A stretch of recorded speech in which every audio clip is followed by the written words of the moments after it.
coming over the hill? Is it a monster? Is it a monster? What's that coming over the hill? Is it a monster? Is it a monster? What's that coming over the hill? Is it a monster?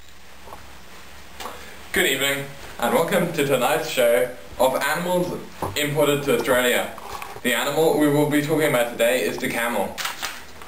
The camel! We will be interviewing our very special guest, Professor Andy, who is greatly involved in animal wildlife and biology. Okay, Professor Andy, can you tell us about the basic history of camels in Australia? Everyone, is Professor Andy here, and I'm going to tell you a little bit about the camels, which I know about. Camels are believed to have originated from North America. They're also native to South America and Africa. The first camels in Adelaide were imported from the Canary Islands in 1840 by the Phillip brothers. They docked at Port Adelaide in South Australia, and the last surviving animal, named Harry, became the first camel in Australia. The next greater group of camels was imported in the 1860s for the Pork and Wolf exhibition. Between 1860 and 1907, an estimated 11,000 camels were imported. These were imported because of the need for large numbers of cheap animals. The camels brought to Australia were mainly one-humped Camellias dromedarius. These camels became feral and soon spread to the Simpson Desert, the Western Desert, areas of the Central Ranges, the Great Sandy Desert and the Tanami Desert.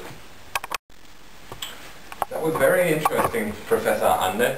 Now can you tell us something about the ecology of the camel? The feral camels can wander widely according to conditions. Sometimes they can even cover areas up to 70 kilometers. As well as grazing grass, camels can also eat vegetation up to the size of 3.5 meters above the ground. At times when the plant life is green, camels can gain all the water they need just from eating. In extreme drought, when accessing a water hole, the camel can drain up to 200 liters in 3 minutes. The camel's hump can store fat, which means it can survive without resource for a long period of time. And here is a map of Australia, and as you can see, the black bits here in the middle, that's where you can find camels. So in Adelaide and Melbourne and Sydney we don't really have any, but more in the desert regions of Australia you can find them. Okay, why is the feral camel such a big problem in Australia?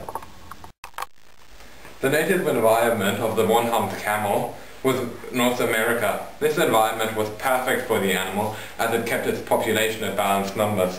The new environment, Australia, was very different to America and had heaps of original native plant wildlife. The camels fed on this wildlife and left desert. Why was the camel introduced? The main reason for the importation of camels was the need of transport. The automobile manufacturer had not yet advanced enough, even though the first internal combustion engine already existed, so camels had to be used for transport by the early explorers. They could also be bred for meat, but unfortunately they kind of tasted disgusting.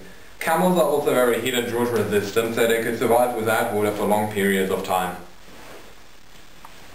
What impact does the camel have on the Australian environment?